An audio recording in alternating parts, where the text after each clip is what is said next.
Então, olha só, na aula passada, acho que a gente estava falando do Fayol e do Taylor.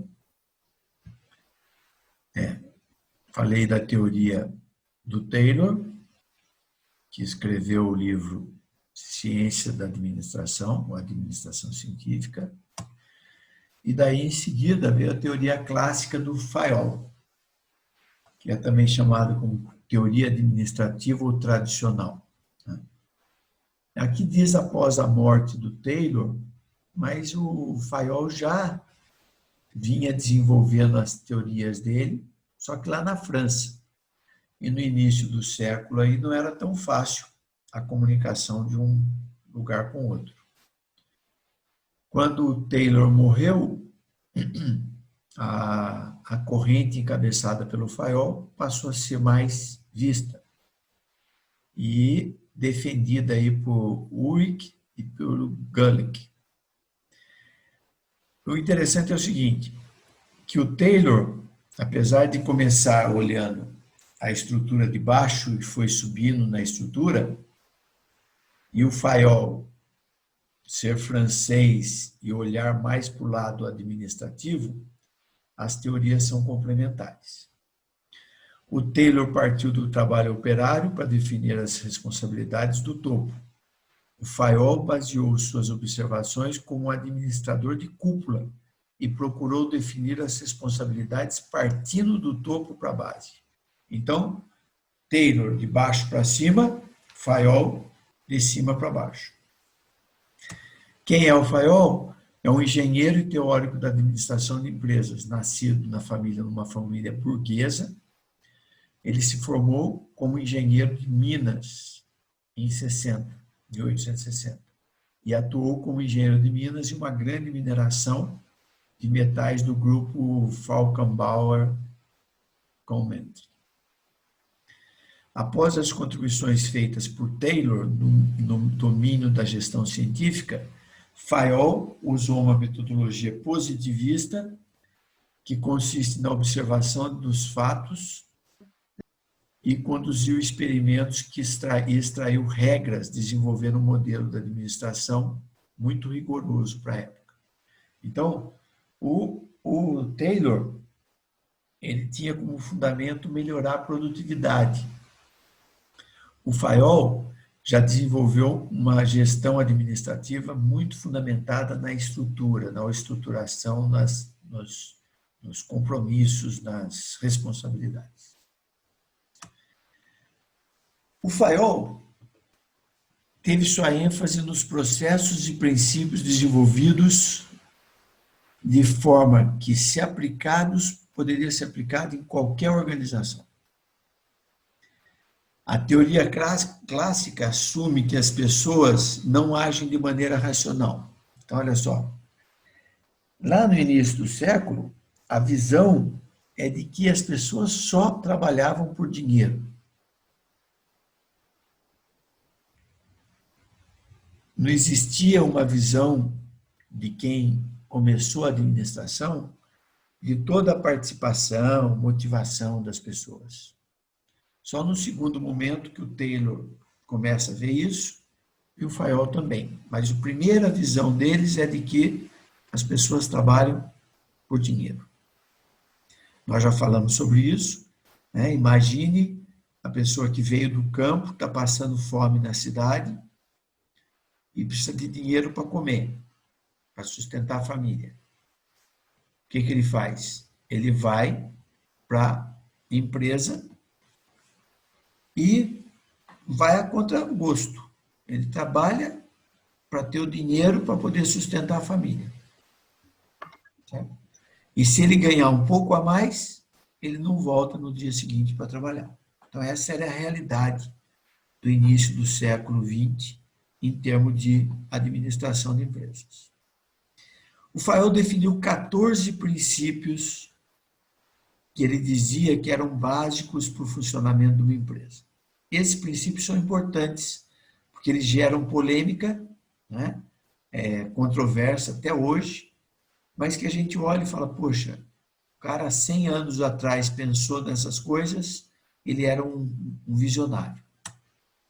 Então, quais são os 14 princípios?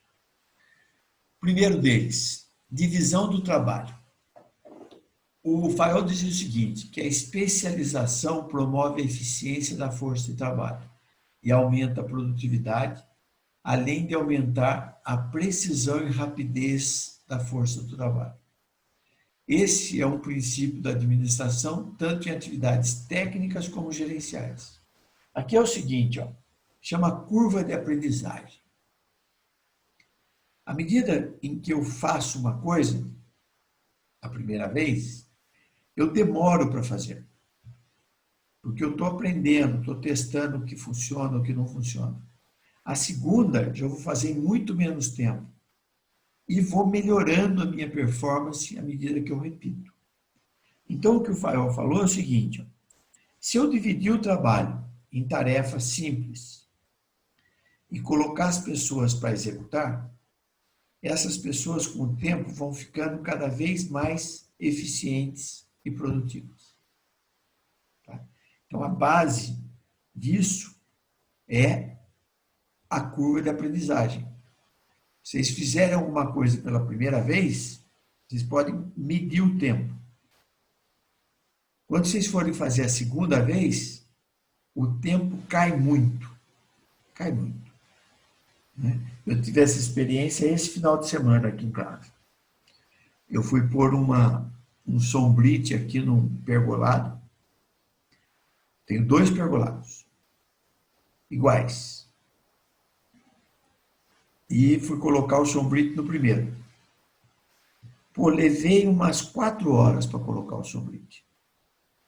Eu estava pensando onde eu furo, onde eu coloco a presilha, onde eu ponho isso, daí fiz retrabalho porque não ficou bom, tive que mudar. O segundo, 1h30, menos da metade. Por quê? Porque no segundo eu já sabia o que dava certo e o que não dava. E se eu fizesse o terceiro, o quarto, o quinto, ia cada vez melhorando mais a performance, porque eu ia descobrindo formas de fazer mais rápido as coisas. Um dispositivo, ia melhorando. E é isso que o Fayol, há 100 anos atrás, enxergou com o princípio da divisão do trabalho. Né? A gente vai numa linha de montagem, quem já viu, ou se não viu, entra na internet e coloca lá, uma linha de montagem. Aí você vai ver que tem um monte de uma esteira e pessoas paradas ao longo da esteira, cada um fazendo uma parte do serviço. O cara fica tão automático fazer que ele faz no escuro, porque ele já não precisa mais olhar para fazer. Ficou automático, ele já sabe o que tem que fazer. O segundo princípio é o da autoridade e responsabilidade. Então, o Fayol fala que autoridade e responsabilidade é o seguinte, é o poder. Então, o gestor, a gerência, tem que dar ordem para o seu subordinado. E ela só pode dar ordem se ela tiver autoridade sobre ele. Então, aqui ele diz, a responsabilidade parte do desempenho anterior. Portanto, para ganhar mais responsabilidade na administração da empresa, o colaborador precisa mostrar que tem condições de exercê-la por meio dos seus resultados passados. Então, à medida que eu me mostro responsável, eu vou recebendo mais responsabilidades. Até o momento que a empresa olha e fala, poxa, essa pessoa pode ter autoridade. Ela pode mandar em outras pessoas. Então, segundo o Fayol, era necessário para a boa gestão da empresa que algumas pessoas tivessem autoridade para poder exercer com maior facilidade as suas responsabilidades. Terceira, disciplina. Visto muitas vezes como parte dos valores centrais da empresa, associa-se com a boa conduta e interações respeitosas. A disciplina é de tamanha importância que desempenha o papel de óleo que faz as engrenagens da organização girarem sem problema. Então, o que é isso? É o respeito. É você cumprir horário, cumprir as normas da empresa, se não pode correr, se não pode isso, se não pode usar. Quer ver uma coisa? Usar a internet quando não está autorizado a usar para coisas pessoais. E a gente se entrega fácil. Eu já peguei várias vezes funcionário meu. Na hora do intervalo, a gente tinha liberdade de usar a internet, tinha um computador à parte, porque os da empresa estavam ligados no sistema da LG, por exemplo, não podia usar. Então, nos intervalos, podia usar o computador ligado na internet nossa lá para fazer suas coisas. E virava e mexia, a gente pegava ou no próprio computador de trabalho, e isso era rastreado pela LG, e passava um relatório, e se pegasse, tinha que demitir o funcionário. Eles mandavam o relatório, eu tinha que demitir, não tinha choro. E muitas vezes no celular. Então, estou trabalhando no computador aqui, estou com o celular de lado e estou lá conversando, fazendo outras coisas. E isso faz parte de disciplina. Né? Se você trabalha numa empresa que não existe disciplina, a empresa não tende a dar bons resultados. O quarto, unidade de comando. O que é isso? É aquela história de cachorro que tem 2 donos, morre de fome. Ou seja, o funcionário deve receber ordem de um gerente somente, de um chefe. Se ele receber ordem de 2 chefes, já começa a dar confusão. E quando o funcionário é esperto, ele recebe ordem de um e recebe de outro. Se ele for esperto, ele não faz nada. Porque ele fala para o primeiro que está fazendo alguma coisa para o segundo, e para o segundo que está fazendo alguma coisa para o primeiro, e não está fazendo nada para nenhum dos dois. Certo? Então, se você tiver um subordinado, não deixe que 2 pessoas dê ordem para ele. Ele tem que ter uma pessoa que é responsável por dar ordem, por acompanhar o trabalho desse funcionário. Unidade de direção já é, todos têm que enxergar onde a empresa quer atingir o objetivo. Que objetivo eu tenho que atingir? A figura legal da unidade de direção é o seguinte: imagine uma caixa no chão com várias cordas amarradas. E aí eu falo para um grupo de pessoas, vai lá e puxa a caixa. Se cada um puxar a corda para um lado, a caixa fica parada. E todos estão fazendo força. Só que uma força de um está sendo anulada pela força do outro. Isso acontece muito nas empresas.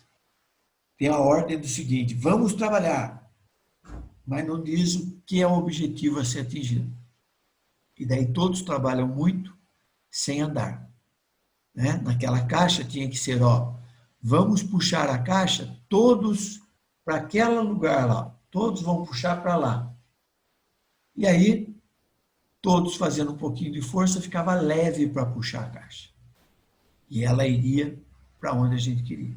Então, unidade de direção pressupõe comunicar para as pessoas para onde a empresa quer ir, qual o objetivo a ser atingido. Sexto, subordinação do interesse individual ao bem comum. Uma empresa tem que ter como objetivo os objetivos da empresa, e não os objetivos dos funcionários, do gerente, dos sócios, dos conselheiros, dos colaboradores. É o da empresa que tem que ser o interesse. Certo? Igual nós vemos hoje o Brasil. Né? Muita gente fica discutindo e não olha o Brasil em si. Né? Vamos falar da educação no Brasil, que eu já falei algumas vezes.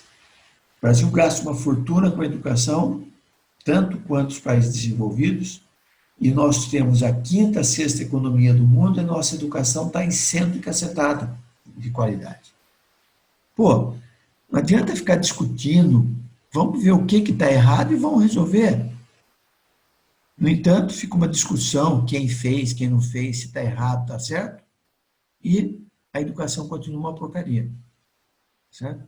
Então, por quê? Porque cada um está puxando sardinha para o seu lado e não está pensando no bem comum, que é o bem da sociedade brasileira.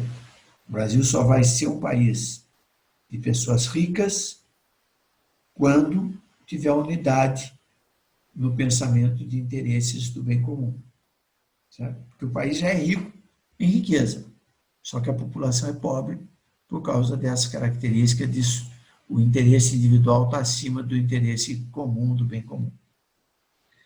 O sétimo princípio, é a remuneração.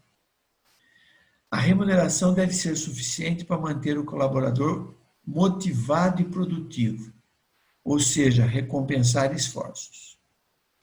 Existem dois tipos de remuneração: a não monetária, que é o elogio, responsabilidade, créditos, e a monetária, que é o dinheiro em si.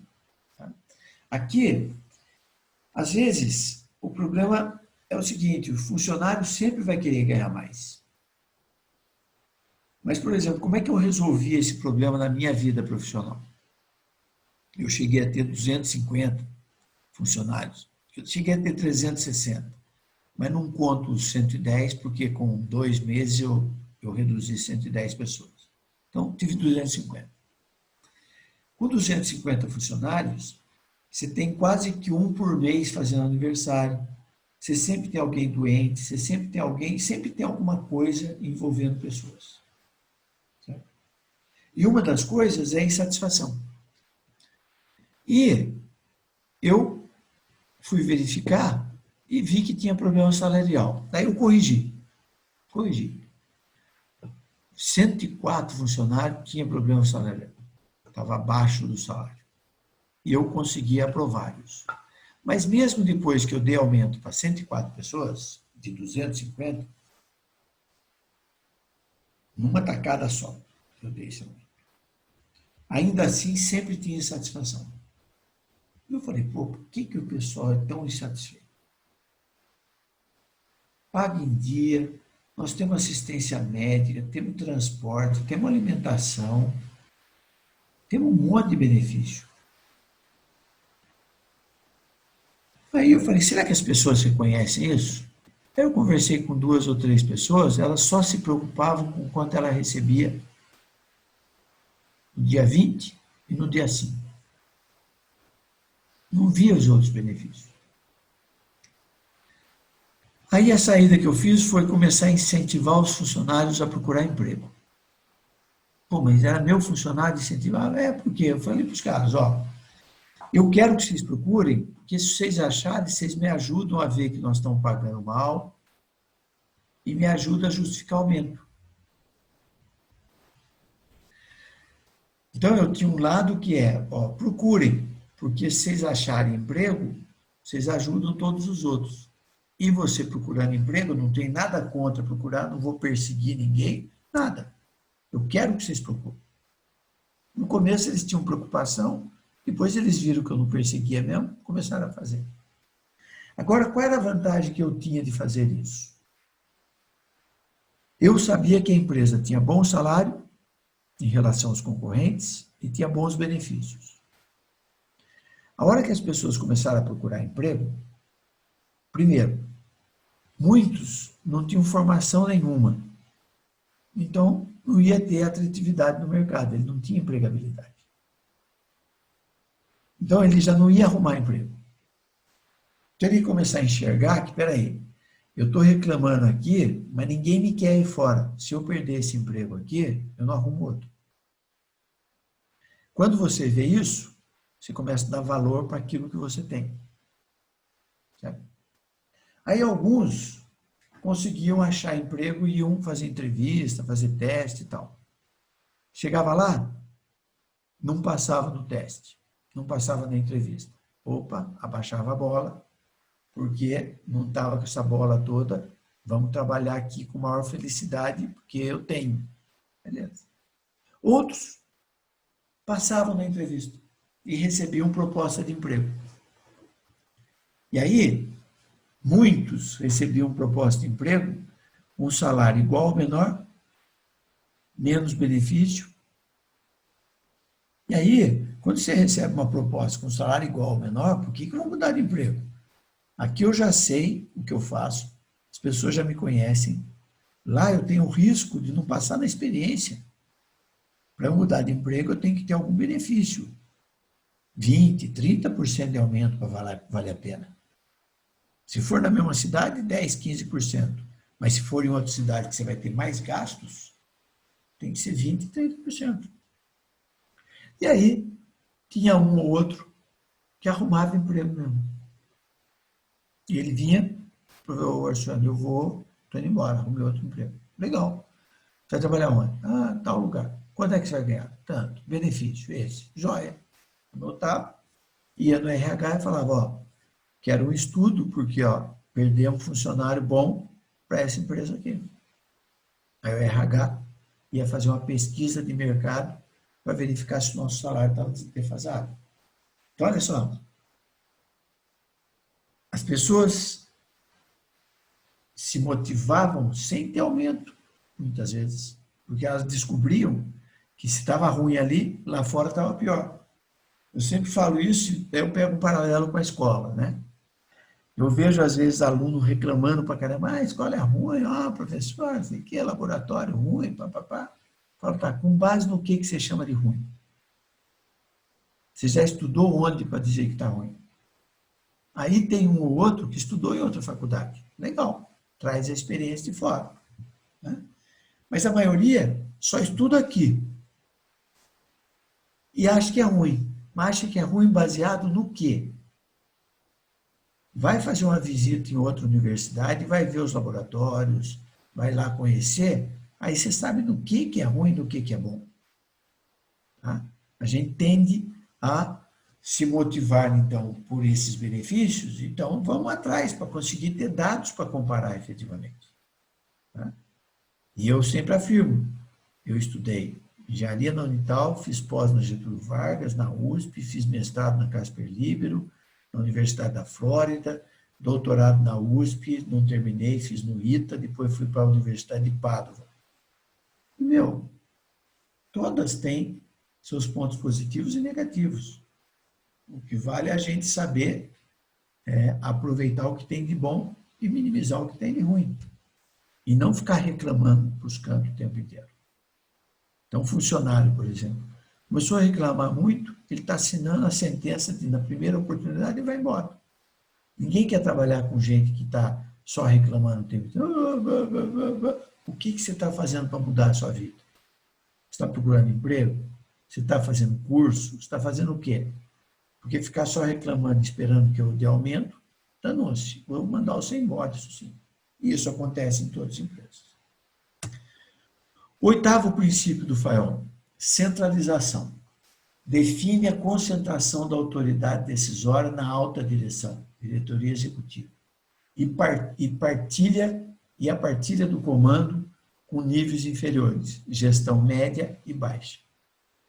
Fayol indicou que uma organização deve se esforçar para encontrar um bom equilíbrio entre esses dois extremos. Ou seja, eu tenho que centralizar o poder de decisão, mas, de alguma forma, eu tenho que estimular os níveis a executarem suas tarefas. É mais ou menos assim, o pai e a mãe têm que colocar ordem em casa. Por mais liberdade que dê para os filhos, tem que ficar claro que quem manda são eles. O dia que os filhos tiverem condição de pagar suas próprias contas, vão ser dono do seu nariz e vão montar a sua própria casa. Né? Numa escola, tem que ter ordem. Quem manda é o diretor. Os professores têm que cumprir, os empregados de secretaria têm que cumprir e os alunos têm que cumprir as normas. Aquela pessoa que está lá na unidade, na posição de decisão, ela foi colocada ali porque ela se demonstrou capaz de organizar o processo. Certo? E tem que ser inquestionável isso, na cabeça do Fayol. Okay? Como eu falei, os 14 princípios têm críticas, tem tudo, mas quando você aprofunda, você vê que ele teve uma enorme visão 100 anos atrás de coisas que levam a descontrole nas empresas por falta de seguir esses princípios aqui. O nono princípio é o da hierarquia. Se irradia da alta administração para os níveis mais baixos. Então é o seguinte, ó, tem uma hierarquia. Quem manda mais é o presidente. Os diretores, os gerentes gerais, os gerentes, os chefes, os supervisores, os líderes e os funcionários. E aí, tem que ter uma hierarquia, porque o nível de responsabilidade e de conhecimento de cada nível é muito diferente. Não dá para o operário falar direto com o presidente da empresa. Por quê? Porque o presidente está pensando em temas estratégicos, coisas de futuro da empresa, que influencia todo mundo. E nem sempre ele vai estar preparado para entender até a reivindicação de um operário. Ah, mas eu vi empresa em que o presidente está perto dos funcionários, está lá, vai conversar com as pessoas e tal. Ótimo. Ele dedicou parte do tempo dele a ter essa proximidade com o funcionário. A estrutura japonesa é muito assim. O japonês, os níveis são poucos níveis de estrutura e o presidente está muito próximo dos trabalhadores.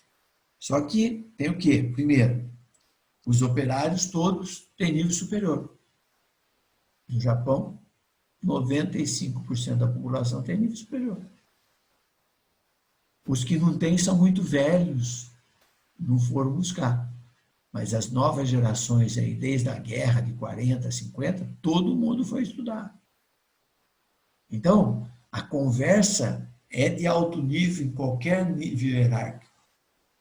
Agora, tem muita empresa, né, que o nível hierárquico é meio que proporcional à formação das pessoas. E no Brasil ainda, nós temos 2, 3% da população com nível superior. Então, a chance de um operário não ter conhecimento básico nem para discutir é muito grande. Tem melhorado essa questão de hierarquia no mundo. Tem países, como eu falei, Japão, que é muito menos forte do que antes. Mas tem lugar que a hierarquia é muito forte ainda. O 10º item é a ordem. Ordem no sentido de organização, né? O funcionário deve ter recursos adequados para executar o seu trabalho e deve haver uma ordenação sob a responsabilidade dos gestores e que o ambiente de trabalho tem que estar organizado, a fim de proporcionar um local limpo, seguro, arrumado. Mas falar, mas na empresa que eu trabalho, o pessoal da limpeza não limpa. O pessoal da limpeza, segundo o pensamento do Fayol, pensamento japonês, o pessoal da limpeza é uma necessidade porque as pessoas não assumem sua responsabilidade de manter o local limpo. Um exemplo foi na Copa do Mundo aqui no Brasil, né? Que onde o time do Japão jogava, acabava o jogo, chamava a atenção de todo mundo que a torcida japonesa limpava o estádio. Certo? Porque para eles lá é o seguinte, por que você pode sujar e ter uma outra pessoa para limpar? Certo? Aí você torna as pessoas inferiores. E se todo mundo tem que ser tratado igual, você limpa aquilo que você suja. Ah, mas daí não vai dar emprego para quem limpa. Aí quando não tiver empregos inferiores, as pessoas vão ser obrigadas a estudar para ter emprego melhor. Ela não vai se acomodar porque tem um emprego que dá o sustento para ela. Certo? Então, uma via de duas mãos aí. Se eu dou oportunidade de ter emprego para mão de obra desqualificada, ela sobrevive e continua sendo desqualificada. Se eu não dou, ela vai ter que se virar. Fala, mas ela morre de fome. Então, no Brasil, ninguém morre de fome. Se você pegar um cantinho e plantar alface, beterraba, berinjela, alimenta totalmente a população. Só que a gente não tem costume disso. Certo? E a gente acostumou a dar peixe para as pessoas. Então, as pessoas acomodaram isso. Fala, pô, mas está sendo muito elitista. Não. Enquanto as pessoas tiverem saída para continuar vivendo sem ter que lutar, elas vão continuar assim. Por que que Europa, Japão, Estados Unidos, o hemisfério norte, as pessoas têm que se virar? Porque lá, se morar na rua durante 6 meses, faz frio tão forte que essas pessoas morrem. Certo? Então ela tem que ter abrigo, senão ela morre. Aqui não. Pode morar a vida inteira na rua, que não vai acontecer nada com você, porque a temperatura permite que isso aconteça. Equidade. Tratamento igual. Não é ser amigo, não precisa ser amigo, nada. Trate igual. Não diferencia aquele porque é puxa-saco, porque é mais amigo. Não. Trata todo mundo igual. Segundo o Fayol, princípio da equidade. Os funcionários devem ser tratados com bondade e igualdade, além de estarem alocados no local certo na organização para fazerem as coisas direito. Os gerentes devem supervisionar e monitorar esse processo, além de tratar os funcionários de forma justa e imparcial. Então, vocês querem ser um bom gestor no futuro de vocês? Tenham na cabeça o seguinte: tratar com equidade. Certo? Eu nunca fui aquele chefe benquisto, que o cara me convida para ser padrinho de filho, para ir na festa de casamento, nunca. Mas até hoje, as pessoas que trabalharam comigo me tratam bem e me chamam de chefe até hoje. Eu saí de Jacareí, na Votorantim, em 98. 98. Até hoje, esse funcionário meu trabalha lá. Se eu ligar e pedir alguma coisa, me trata como chefe e me atende na hora. Ah, mas é você fez amizade. Não, nunca foi na minha casa, nunca fui na casa deles, nada. É simplesmente que eu tratava todo mundo igual. Se tinha que punir, era punido. Se tinha que ser elogiado, era elogiado. Mas todo mundo era tratado igual. 12º, estabilidade.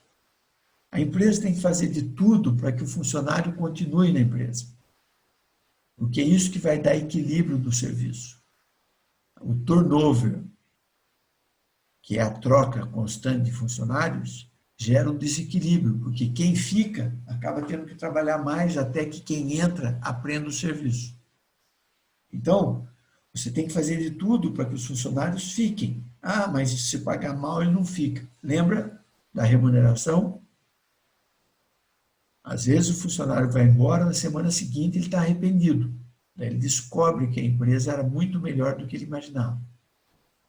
Então, faz parte da atividade do gestor mostrar a realidade, porque isso aumenta a estabilidade. Certo? Depois que o cara descobre a realidade, ele não vai embora. Ele descobre que é melhor ficar ali onde ele é conhecido e buscar oportunidades de crescimento na própria empresa. Sempre tem oportunidade de crescimento. Só que você tem que ser ativo. Tem que estar estudando, tem que estar sempre mostrando a atividade. Se acomodar, parou no tempo. O 13º princípio, iniciativa. Os empregados devem ser estimulados, autorizados a expressar novas ideias, incentivando interesse e envolvimento na equipe, além de criar valor para a empresa. Iniciativas que partem dos colaboradores são uma fortaleza para a organização, pois incentivam o envolvimento contínuo e crescente. Então, o princípio da iniciativa é: todos enxergam como a empresa funciona, todos têm condição de enxergar como ela pode funcionar melhor. E aí tem muita empresa que cria caixa de sugestão, né? Que você pode dar sugestão, se identifica, e se sua sugestão resultar em redução de custo, melhoria de produto, você é premiado, certo? Eu lembro que eu tive um amigo na Volks que deu uma sugestão e ganhou um carro, certo? Por quê? Não tinha prêmio. Ah, quem der sugestão vai ganhar. Não. Você podia ganhar um aperto de mão de alguém, até o que fosse. No caso dele, a economia que ele deu para a empresa foi tão grande que deram um carro para ele de presente. Certo? Que era o cálculo proporcional à economia que dava. E o 14º é o trabalho em grupo. Os gestores são responsáveis pelo desenvolvimento da moral e cultura no local de trabalho, por serem embaixadores da cultura organizacional e pela sua abrangência comunicativa. Tem que sempre mostrar para as pessoas que o espírito de equipe, onde um ajuda o outro e todos geram um resultado melhor. Mais ou menos assim, ó. A soma dos esforços é maior, o resultado da soma dos esforços é maior do que o esforço individual de cada um. E aí é o seguinte, estou trabalhando, terminei a minha parte, falar, hoje já não vou fazer mais nada. E você está vendo o seu colega do lado se matando e não consegue trabalhar e tem que ficar mais tarde, sei lá. O trabalho em grupo é, eu fiz a minha parte, eu tenho que estar disposto a transformar a minha folga ali, eu estou recebendo do mesmo jeito, e ajudar outros a cumprir a parte deles. Ah, mas daí tem gente que é esperto e não faz só para a gente fazer. Isso tudo tem que ser avaliado dentro da responsabilidade. Lá o gestor tem que estar de olho e quem tiver esse comportamento tem que sair da empresa. Certo? E quando as pessoas olham pelo bem da empresa, o próprio colega chega para o outro e fala, ó, meu, nós todos aqui precisamos do emprego. A empresa precisa do nosso esforço. Eu estou me matando de trabalhar aqui, você fica enrolando aí. Então é o seguinte, ou você assume uma postura, ou senão você perde a conta e vai embora. O que não vai dar para ficar é você aqui usufruindo do espaço, ganhando tanto quanto a gente e não contribuindo para o resultado. Certo? Então, vai cair, eu vou interromper antes que caia aqui, certo? E vou abrir para alguma pergunta que vocês têm. Ok. Se eu não conseguir responder, eu respondo na volta. Vai lá. Quem tem dúvida, está aberto para comentário. Eu só ia fazer um comentário, né, que nem o senhor estava falando desse quesito de você sair de uma empresa e manter amizade com algumas pessoas, né, independente de qualquer coisa. Eu notei que trabalhando numa empresa menor, eu tive mais oportunidade de crescimento e aprendizado do que trabalhando numa multinacional, que é grande, do qual as pessoas, não sei, na verdade não é nem por medo, acho que talvez por falta de tempo, de querer, de poder ensinar alguma coisa que ela tenha vivenciado ali, no meio. Sim, você está certo. Tem duas coisas, né? Numa pequena empresa, você tem mais oportunidade de ser conhecido, ser reconhecido e ser valorizado. Por outro lado, a pequena empresa vai ter um limite que você vai ter de ganho, né? Porque ela é pequena, não vai conseguir pagar um salário igual a uma grande empresa. Então, as pessoas ficam tentadas a sair das pequenas empresas e para as grandes. Na grande, o salário pode até ser maior, mas você vai ficar meio que estacionado, vai ter muito menos oportunidade de crescimento, porque você não é conhecido, você passa a ser mais um grupo grande de pessoas, e as pessoas não estão muito afim, como você falou, de te ajudar. Né? Na pequena empresa, você tem mais facilidade. Eu sempre conto que eu tive duas oportunidades de ir para trabalhar na Embraer. Né? Trabalhava na Engesa e a Embraer contratava muita gente da Engesa para ir trabalhar lá. E eu, nas duas vezes, não fui, era para ganhar mais, promovido e tal, e a razão principal foi essa que você acabou de falar. Na Engesa, primeiro, como estagiário, eu já era conhecido até pelos diretores. E quando eu virei funcionário, então, aí o diretor-geral já me conhecia. Por quê? porque eu fazia trabalhos que eles viam. E na Embraer, eu ia ser mais um lá. Então eu olhei e falei, pô, eu estou novo ainda, não estou acomodado. Se eu tivesse acomodado, então eu vou para a Embraer, na época até era estatal, depois que foi privatizado. E aqui eu encosto minha mula e vou viver aqui. Mas eu, jovem, querendo crescer na empresa e tal, eu olhei e falei, aqui na Embraer eu tenho muito menos chance de virar um diretor da empresa do que numa empresa como a Engesa ou qualquer outra empresa. Então tem que olhar muito isso. Às vezes a gente fica iludido com o trabalho na grande empresa, depois quando vai descobre que tem muito menos oportunidade. Eu tive uma supervisora, quando eu tinha operação da LG, em que ela sonhava em ir para a grande empresa. E quando eu fui encerrar a operação em 2011, a LG contratou todos os funcionários. Certo? E aí ela ficou empolgada, vou para a LG. Ela não ficou. Ela ficou um mês, quando ela viu o nível de liberdade que ela tinha e tal, ela não ficou. Ela pediu para sair e voltou a trabalhar para a pequena empresa, onde ela tinha muito mais liberdade para crescer, para apresentar resultados e assim por diante. Então bate bem com isso que você acabou de falar aí. Mais algum comentário de alguém? Eu só ia falar que acho interessante, né, aprender sobre isso, porque eu aprendi meio que na raça, né? Porque eu achei que, tipo, na pequena empresa já estava estagnado, não ia para mais nenhum lugar, quando na verdade poderia ter oportunidade lá, e quando fui para uma grande empresa, né, vi que não era nada daquilo. É isso mesmo.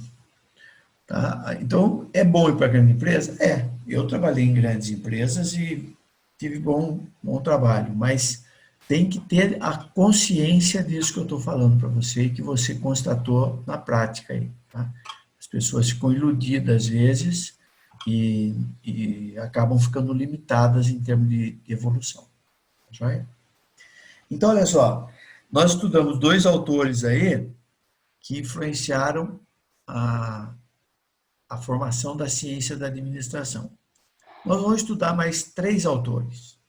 Eu citei alguns nomes aí, mas nós vamos estudar ainda o Ford, o McGregor e o Ouchi. São mais três caras que a gente vai ainda, durante as aulas, estudar. Só que eu vou intercalando com outros assuntos, tá? Mas sempre vou puxar esses autores. Nós vamos entrar então, e se tiver dúvida, sempre perguntem, tá? Vou entrar em um novo tema aqui, que é entender como é que foi essa evolução da indústria e como é que influenciou na administração a formação da indústria brasileira. Para vocês terem ideia, essa apresentação aqui, ela tem como base um livro que chama Brasil, de 1930 a 1988, do Luiz Carlos Bresser Pereira, que é um professor da GV, e que foi ministro da Fazenda, tudo, e que foi um capítulo da minha dissertação de mestrado, que eu fiz na Casper Libero em Comunicação e Mercado. Né? Então, para vocês terem ideia, o tema da minha dissertação foi a atitude como forma de valorizar a marca da empresa. Certo? Então, eu fiz um estudo mostrando que a forma com que a empresa brasileira foi criada e tal, levou a um certo tipo de concorrência e tal, que não tinha marketing, eu já falei isso para vocês antes, até o final dos anos 80. E por isso as marcas, elas não eram valorizadas pela atitude, mas sim pela não existência de concorrência. Daí eu mostro que, a partir dos anos 90, o diferencial das marcas passou a ser através das atitudes em relação ao mercado. Então, esse capítulo aqui é dessa minha dissertação e ele é atemporal, porque ele trata da formação da indústria no Brasil. Então, como é que formou a indústria no Brasil? Ela surgiu de um desenvolvimento peculiar. não representou um movimento espontâneo da sociedade capitalista. Ou seja, não foi o cara que viu a possibilidade de empreender e resolveu montar uma empresa. Não foi assim. Um fomento explícito do governo para gerar empregos a fim de sair de uma dependência da economia agrária que reinou o país até os anos 30. Eu vou repetir alguma coisa, porque quando eu dou aula de marketing, eu falo um pouquinho da formação da concorrência no Brasil. Mas eu não entro em alguns detalhes que nós vamos ver que é muito mais de administração do que de marketing. Não teria sido diferente de outros casos se outros fatores não tivessem se aglutinado e gerado uma lista enorme de nós que levaram as empresas a uma comodidade pouco comum no meio dos negócios. O que quer dizer isso? Em todos os países, a formação da indústria passa por um estímulo do governo. Por quê? Tem várias atividades que não têm interesse econômico suficiente para que o empresário coloque dinheiro para desenvolver. Vamos por uma ideia. O Brasil não tinha indústria que usasse aço como matéria-prima. Como é que eu vou estimular alguém a montar uma siderúrgica? O cara não tem nem para quem vender. Então, é natural que o governo vai e fala assim, ó, eu preciso de uma indústria de base.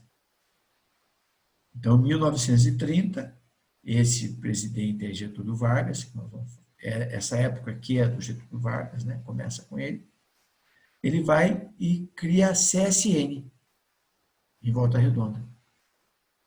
Uma empresa estatal que o governo cria para fazer aço, para que as outras indústrias pudessem se instalar, porque precisava de aço como matéria-prima. O governo criou a Petrobras, para beneficiar petróleo e não ter que importar combustível. Importa o petróleo e beneficia. Com o tempo, começa a extrair petróleo e beneficiar, sem depender, como aconteceu na crise de 70, que o Brasil beneficiava petróleo, mas não extraía. Então, quando teve a crise, o Brasil entrou em problema financeiro e econômico, porque tinha que importar petróleo e o petróleo tinha subido muito o preço. O que aconteceu no Brasil foi que, pela nossa origem colonial portuguesa, que em 1808, quando a família real veio para o Brasil, para que o Dom João fosse aceito no Brasil, ele fez um acordo, porque já tinha um movimento naquela época para separar o Brasil. Tanto que a independência foi em 22, né? 14 anos depois, certo? Mas para a família real chegar em 1808 aqui, os monarquistas, o governo, o poder que tinha, fez acordo com um grupo de poderosos, desembargadores, juízes, pessoas de força no Brasil, dando poder para esse pessoal desde que eles assegurassem a família real enquanto eles não pudessem voltar para Portugal. Okay? Então, distribuiu o poder. Dizia assim, eu te dou o poder de rei desde que você me mantenha como seu rei até que eu volte para Portugal. E isso se instalou no Brasil. Okay? Quando a família real foi embora, voltou o movimento separatista até que fizeram um acordão, né? Dom Pedro disse que tinha brigado com os pais e declarou a independência do Brasil. Só que ele continuou sendo representante da família aqui, tanto que depois ele deixa o filho dele, menor de idade, como regente aqui, com tutor, até que ele tivesse maioridade, e foi para Portugal assumir o trono de Portugal. Certo? Então fica claro que eles fizeram isso porque ia ter mesmo a independência do Brasil, eles acharam melhor que fosse com um deles do que com o terceiro. Mas todo esse arranjo, esses acordões que faziam, se enraizou no Brasil e recebe o nome de patrimonialismo luso brasileiro, tá? Que é quem tem o poder público, assume um cargo público, mistura o bem público com o privado, que é dele. Ele acha que ele é dono.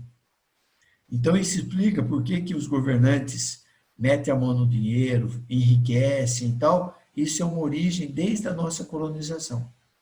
É uma dificuldade para o Brasil sair dessa situação, porque está enraizado em todas as esferas do poder político. Devido a isso, nós vivemos com as sesmarias, a divisão do Brasil dado para alguns poderosos. E o início do século XX foi marcado, a gente já tinha passado pela época da cana-do-açúcar, do ouro, do algodão, e a gente vivia a época do café. O café dominava o Brasil em termos de riqueza. E o poder no Brasil estava dividido entre São Paulo e Minas, o chamado café com leite. Café de São Paulo, leite de Minas. Com a crise de 29 do mercado americano, da Bolsa de Valores, para não deixar cair o preço do café, que seria a ruína para o Brasil, queimaram as plantações de café, jogaram o café no mar e seguraram o preço. Só que a oligarquia agrária perdeu poder. E foi quando conseguiram eleger o Getúlio Vargas, que era do sul do Brasil, não fazia parte da oligarquia, como presidente do Brasil. Para se manter no poder, o Getúlio Vargas teve que investir na indústria. Está aqui, ó, um fomento explícito do governo para gerar empregos a fim de sair da dependência da economia agrária que reinou até os anos 30. Então, o Brasil, hoje, é o país com maior reserva de água doce no estado líquido, e o Brasil, nessa época, importava água. Tal era a dependência que tinha de produtos importados. Então, o governo falou, para eu me manter no poder e não voltar à oligarquia agrária, eu tenho que criar outro poder. Então, ele deu força para os militares e fomentou o surgimento de uma burguesia industrial no Brasil, que eram os caras que iam produzir e gerar riqueza por meio da produção. Tá? Mas, nota, o Getúlio Vargas chegava, chamava alguém e falava, ó, um senador, sei lá, você vai para a Europa e vai trazer uma fábrica de calçado para o Brasil. Você vai trazer uma fábrica disso. Vão montar uma siderúrgica lá em Volta Redonda. Vão fazer isso, vão fazer isso. E o governo bancando. Certo? O que não era estatal estava sob as asas do governo. Quando tinha sucesso, o empresário ficava contente. Quando tinha problema, o governo ajudava. Então, criou um paternalismo entre as empresas e o governo. Foi um movimento social financiado pelo governo e não uma iniciativa empreendedora, como já foi falado. O desenvolvimento da indústria se confunde com o próprio desenvolvimento da sociedade brasileira e da sua cultura. Então, olha só, isso que foi feito do governo financiar a indústria influenciou em toda a sociedade brasileira e na cultura. A cultura da dependência do governo. Dessa dependência do governo por dinheiro em tudo. A nossa Revolução Industrial, enquanto a primeira Revolução Industrial na Inglaterra se deu no século XVIII, 1700 e alguma coisa, a nossa foi 200 anos depois, 1930. Até a década de 30, o Brasil tinha sua economia praticamente voltada à exploração agrária. Uma rede de interesse assumiu o poder econômico do Brasil. Coisas inaceitáveis nos dias de hoje eram rotina de um país levada à dependência dos costumes trazidos da Europa. Era tudo trazido. Para quem estudou um pouco de história e se lembra, né, tinha tudo. Tecido da Inglaterra, não sei o que, não sei da onde, água do... Tudo era importante. Se não fosse a crise que se instalou na década de 20 e a quebra da Bolsa de Nova York, em 29, o desenvolvimento seria mais tardio ainda, porque a gente continuaria vivendo aquela economia agrária se não fosse a crise. A Revolução Industrial Brasileira somou 2 séculos de mudanças. Então, 2 séculos anteriores, século XVIII, século XIX, que não foi feito nada no Brasil, só no século XX que a gente passou a ter a industrialização efetivamente. A Revolução de 30 tem uma importância enorme, porque ela mostrou que existia uma nova oligarquia, uma nova burguesia surgindo, com o poder de produzir e gerar riqueza, substituindo a importação e gerando emprego. Por quê? Porque a crise de 20 era o desemprego das pessoas que tinham saído do campo e tinham vindo para a cidade. Dom Pedro II, antes de ir embora do Brasil, ele contribuiu porque ele foi considerado sanitarista. O que é isso? Ele implantou esgoto nas grandes cidades. E isso fez com que a vida nas cidades passasse a ser um atrativo para as pessoas. Então as pessoas largavam o campo e vinham para a cidade. Não tinha emprego. E viviam sem renda. Quando o governo assume e gera indústria, ele está dando emprego para essas pessoas e está produzindo coisas que antes eram importadas. Então, começa a movimentar a economia brasileira. E, inclusive, cria barreira para a importação. Porque se tinha produção no Brasil, por que importar? A mudança do poder e a relação simbiótica. O que é isso? O que predominou na consolidação das mudanças foi o surgimento de grupos que passaram a defender os seus interesses contra os tradicionalistas, que desejavam a todo custo retornar à situação anterior. A burguesia seria fator decisivo na manutenção e consolidação das mudanças. Essa burguesia aí, né, que é o dono da empresa, tem o operário e no meio passa a ter o encarregado, o chefe, o gerente, que passa a ser uma classe média. Os militares, você tem o general, tem o soldado, mas no meio você tem o sargento, tenente, capitão, que é a classe média. Então, a nossa classe média no Brasil começa a surgir com a industrialização a partir de 30. Antes de 30, a gente não tinha classe média. Era só os pobres e os oligarcas. Uma ajudinha para tudo isso foi o seguinte: para atrair os novos empreendedores do setor industrial, fomentou-se a explosão dos preços dos produtos manufaturados importados, garantindo o retorno sobre o investimento a partir da substituição das importações. Então, o que o governo fez? Nós vamos começar a produzir aqui. Mas o importado é melhor. Aí ele jogou o preço dos importados, porque taxou a importação lá para cima. Com a importação muito cara, o produto brasileiro passou a ser viável. E daí, mesmo os oligarcas que tinham dinheiro começaram a comprar o produto brasileiro. Isso, no futuro, acaba sendo um problema, porque a indústria cobra do governo toda vez que ele quer abrir o mercado brasileiro, a indústria cobra a garantia da venda do produto nacional. E aquele fomento inicial do governo, que deveria ser só no início e depois cada um por si, ficou até o final dos anos 80. Em que o governo cada vez dificultava mais a importação de produtos para proteger a indústria nacional. Só que a indústria nacional não era só nacional, tinha um monte de multinacional aqui dentro. E que se beneficiava do mercado ser destinado a produzir produtos só para 10% da população, os 10% mais ricos.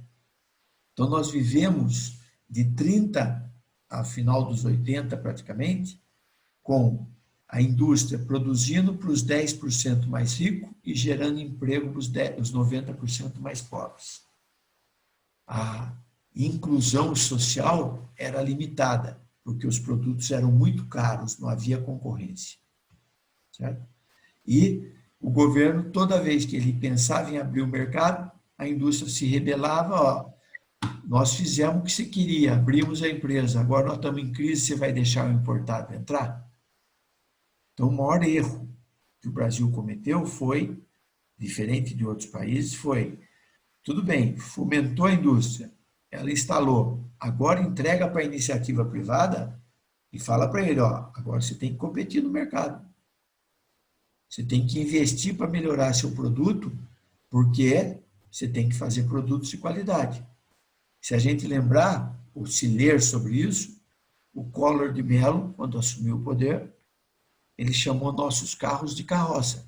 E eram, porque os carros não tinham os opcionais. Quem queria um carro com ar-condicionado, direção hidráulica, câmbio automático, pagava uma fortuna, porque era produzido carro simples e vendido por um preço alto, porque não tinha concorrência. Então, aquela ajuda inicial lá para fomentar a indústria se consolidou, somado àquele patrimonialismo luso brasileiro, que estava enraizado na estrutura brasileira, e gerou uma indústria totalmente dependente do governo.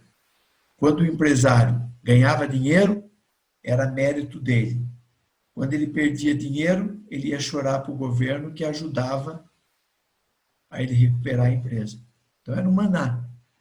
Se virasse empresário na época, se ganhou dinheiro, parabéns para você. Não ganhou, o governo te ajudava a recuperar a empresa.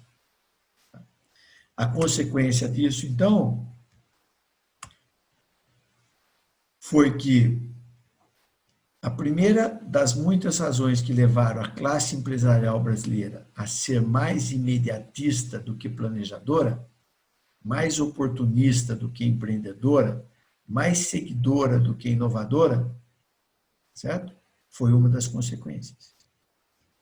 O empresário no Brasil não é aquele que se arroja, vai, arregaça a manga e monta uma empresa. Por isso que nós temos dificuldade hoje, né? Como eu já falei para vocês antes, quando eu estudei, a gente não tinha aula de empreendedorismo, aula de marketing, não tinha isso aí. Porque a gente era preparado para trabalhar na indústria,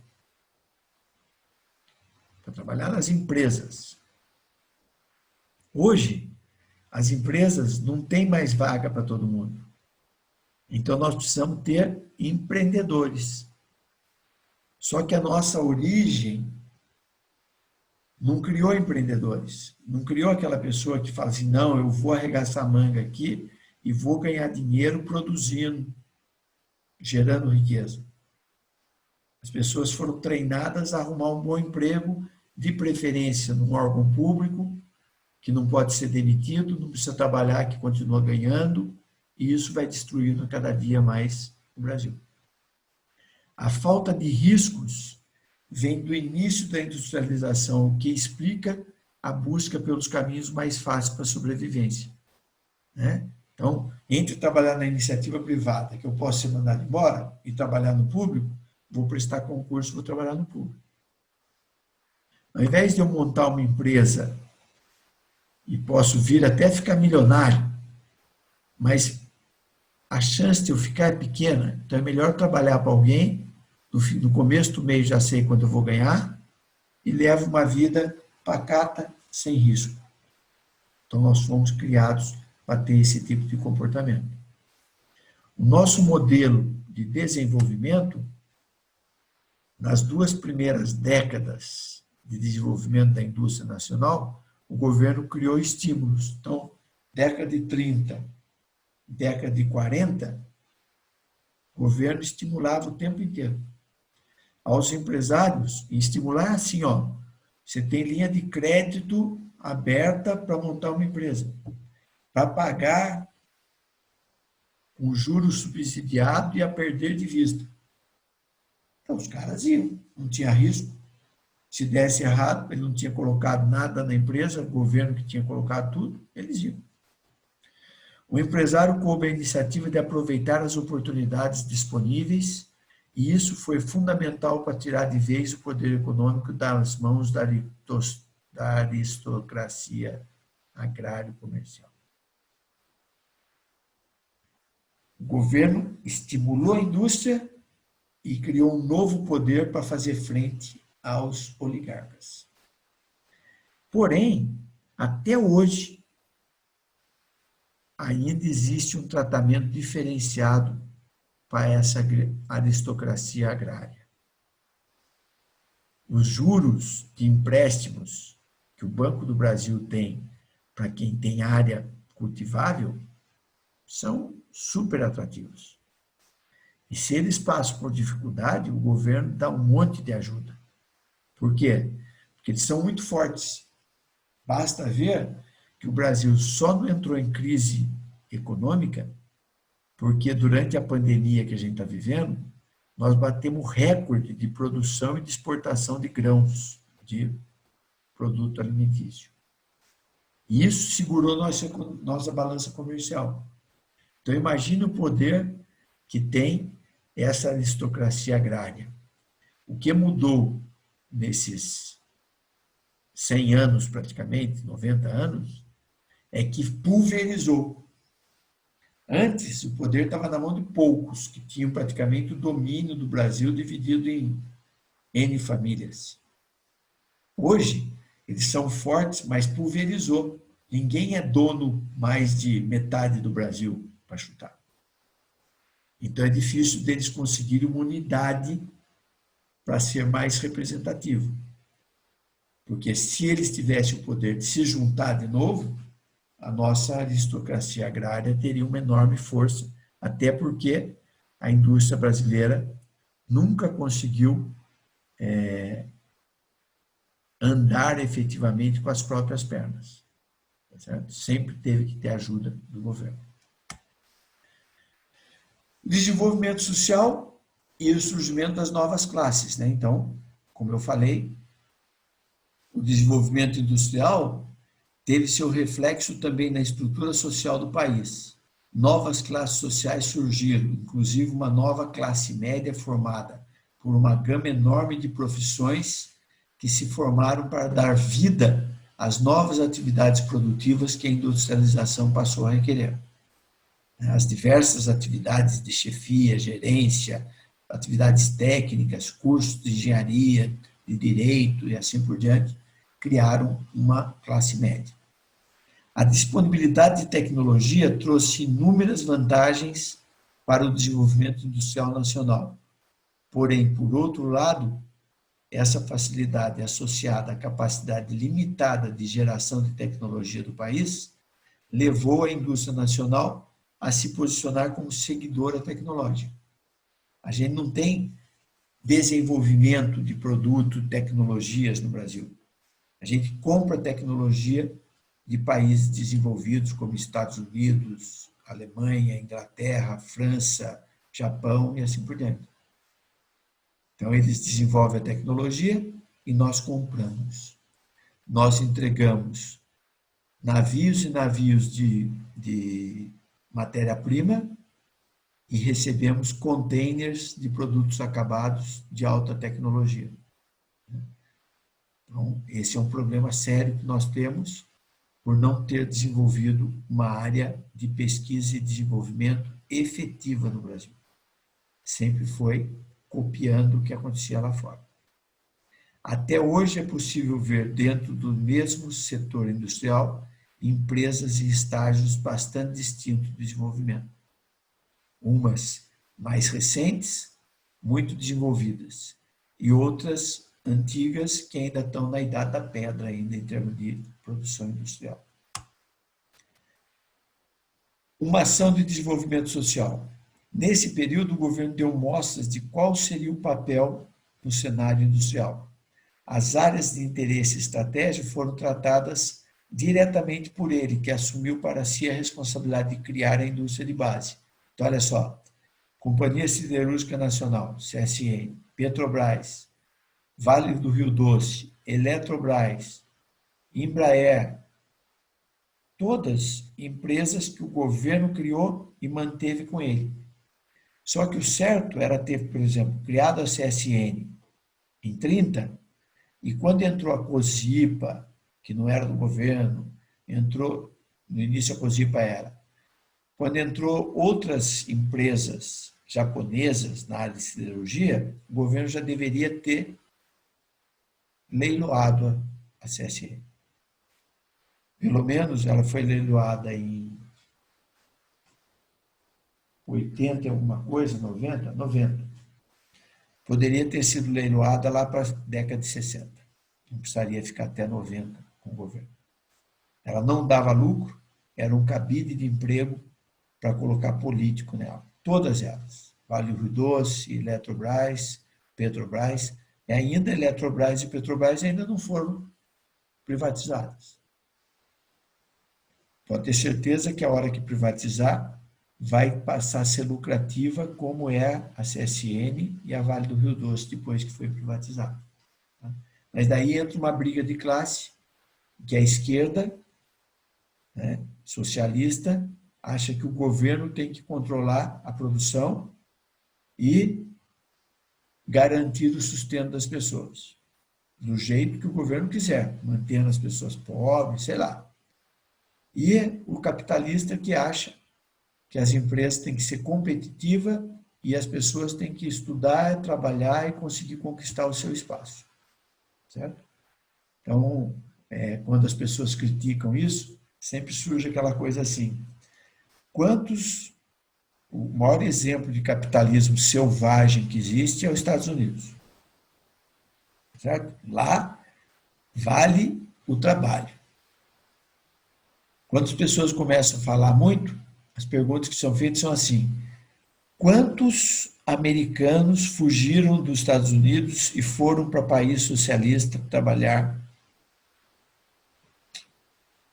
Do outro lado, quantos brasileiros de outros países da América do Sul fogem para os Estados Unidos e aceita trabalhar lá e não quer voltar para o Brasil ou para outro país?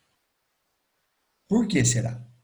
Será que eles são tão ruins como capitalista, como parece? Parece que as pessoas que vão lá acabam tendo melhor vida do que nos países com viés socialista. Então, eu nunca fui com esse viés, só fui passear nos Estados Unidos, não fui trabalhar também, 2 vezes. Mas nunca precisei morar lá. Mas tem gente que vai e não quer voltar mais. Luta ideológica. As lutas ideológicas que se manifestavam até os anos 60 determinaram de vez quais seriam os destinos da industrialização nacional. De um lado, a oligarquia agrária lutava para a volta ao passado, e do outro, os empresários que já representavam força no país, responsável pelos primeiros entraves, industrialismo e agriculturalismo, e definiram qual deveria ser o foco das ações de desenvolvimento do país. Certo? Então, o Brasil tem um desenvolvimento peculiar, em que essa luta aí de poder, né, fez com que a indústria agrária cada vez quisesse ter mais poder, e do outro lado a indústria também.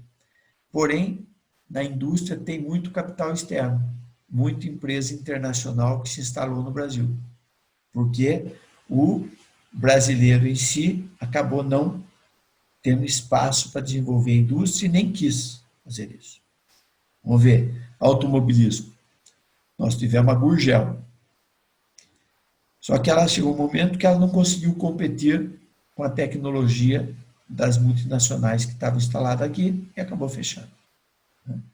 Então a gente acaba sofrendo com isso, porque não tem esse viés de desenvolvimento tecnológico no país. Certo? O governo não investiu na indústria automobilística. Se ele tivesse tido uma indústria fomentada pelo governo, como a França teve, a Inglaterra teve, Estados Unidos teve, nós não tivemos. Nós tivemos a Embraer na área de aviação. E a Embraer hoje é uma potência mundial, mas ela foi desenvolvida pelo governo e depois foi privatizada. Então, o que precisava era ter o governo investido na indústria automobilística, lá atrás, na década de 30, 40. Só que A pressão dos países desenvolvidos fizeram com que, ao invés do Brasil investir na indústria automobilística, ele aceitasse as multinacionais operando no Brasil.